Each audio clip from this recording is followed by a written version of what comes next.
कैसे हो मेरे प्यारे बच्चों। आज हम चौथा पाठ शिक्षा दीक्षा करने वाले हैं। ठीक है बच्चों, बड़ा मज़ा आएगा।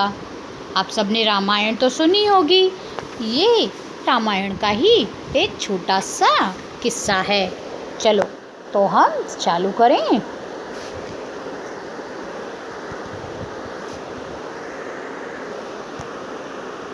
शिक्षा दीक्षा। एक दिन बालकों को वाटिका में धनुर्अभ्यास करते देख महाराज दशरथ को उनकी शिक्षा दीक्षा का ध्यान आया। उन्होंने उसी समय मंत्री समेत को बुलाकर कहा कि चारों राजकुमारों को शिक्षा दीक्षा के लिए कुलगुरु वशिष्ठ के आश्रम में छोड़ आओ। सुमंत ने आज्ञा शिरोधार्य की और जाकर राजकुमारों को महाराज की इच्छा से अवगत कराया। तब राम बोले, हम पिताश्री की आज्ञा का पालन अवश्य करेंगे तात। अब एक दिन वाटिका में धनुर्अभ्यास कर रहे थे। तब जो महाराज दशरथ थे उनको एक ख्याल आया कि अब उनके जो चारों पुत्र हैं, राजा दशरथ कौन थे?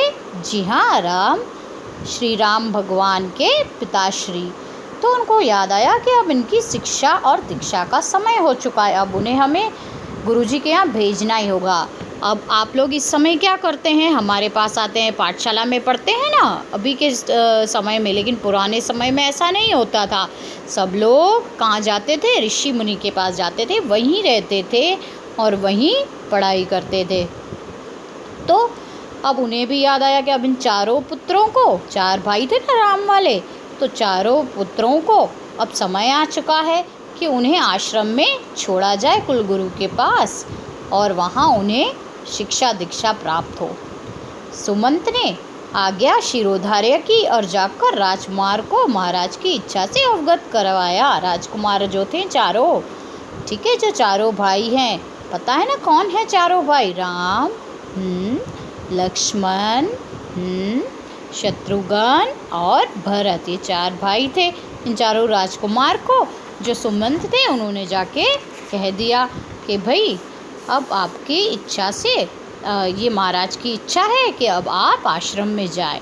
तब राम भगवान क्या कहें कि हम पिताश्री की आज्ञा का पालन अवश्य करेंगे। तो फिर अपनी माताओं की आज्ञा ले लें, हमें कल सुबह ही यहाँ से प्रस्थान करना है। सुमंत ने कहा तो जाओ आप अपनी माताजियों की आज्ञा ले ले, सुबह तो हमें निकलना है, प्रस्थान करना है यानी निकलना है। ऐसा कहकर आर्य सुमंत वहाँ से चले गए।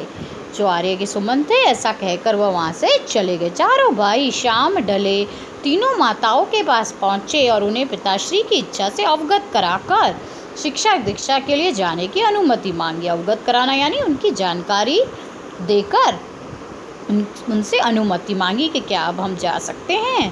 पुत्रों के विछोह की बात सुनते ही तीनों माताएं उदास हो गई कि पुत्र चले जाएंगे, भाई विछोह हो जाएगा यानी जुदाई हो जाएगी। तो यह बात सुनते ही वो उदास हो गए। उन्हें लगा मानो महाराज ने पुत्रों को आश्रम भेजने की बात कहकर उनके कलेजे से दिल निकालने की आज्ञा दे दी हो। उन्हें क्या लगा कि महाराज से पुत्र छीन रहे हैं, ऐसा उन्हें लगा। कलेजे से दिल निकालना क्या है बेटा? बताओ। कलेजे से दिल निकालना एक मुहावरा है, यानी जो हमें वस्तु बहुत ही प्रिय हो उससे खुद से दूर कर देना, अपने आप से दूर करना, उसे कहते हैं कलेजे से दिल निकालना। किंतु कुल की मर्यादा और बालकों के भविष्य को देखते हुए उन्हें शिक्षा दीक्षा हेतु जाने की आज्ञा देनी ही पड़ी। यही क्षण तीनों माताओं पर बड़े कठिन गुजर रहे थे।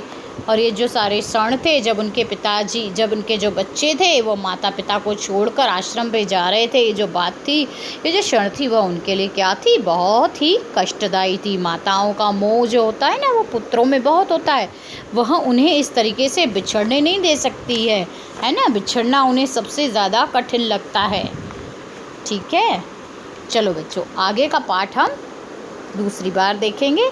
ठीक है बच्चों, तब तक के लिए बाय।